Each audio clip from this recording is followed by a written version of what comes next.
为着要争取开放中国观光客组团去金门旅游佚佗，国民党的立委陈玉珍昨昏就和金门县的议长洪文典去中国北京拜访。陈玉珍是表示讲，希望伫10月初1中国休长假之前，中国的观光客会当去金门游览观光，嘛希望两岸会当赶紧恢复观光交流。为着争取开放中国团客到金门旅游，国民党立委陈玉珍是陪金门县议长洪文典带领的访问团，这一出发要去北京4天3眠。今天晚上到北京，明天预计就是跟国台办会面哦。那当然是主要就是讨论陆客开放到金门。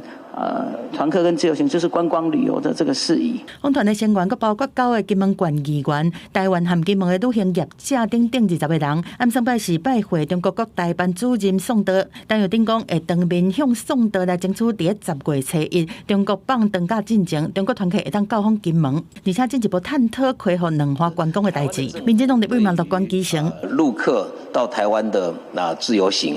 或者说团客要来，那其实这个部分早都已经准备好了。陈怡贞委员要到北京去这个是好事一件呐。那去其实应该把老共痛骂一顿呐，说不要这边阻挠了立委会主委柯水正接受专访，讲到金团令的时阵讲，两岸观光的障碍嘛是伫中国迄边，因为中国文理部还要甲台湾列入开放团客名单内，嘛禁止个人来台湾旅游。对比咱国无限制个人自由行，嘛互6月初1之前的旅游团出团，统计到7月底已经有133万人次去中国。中共的这个旅游它不是市场导向的，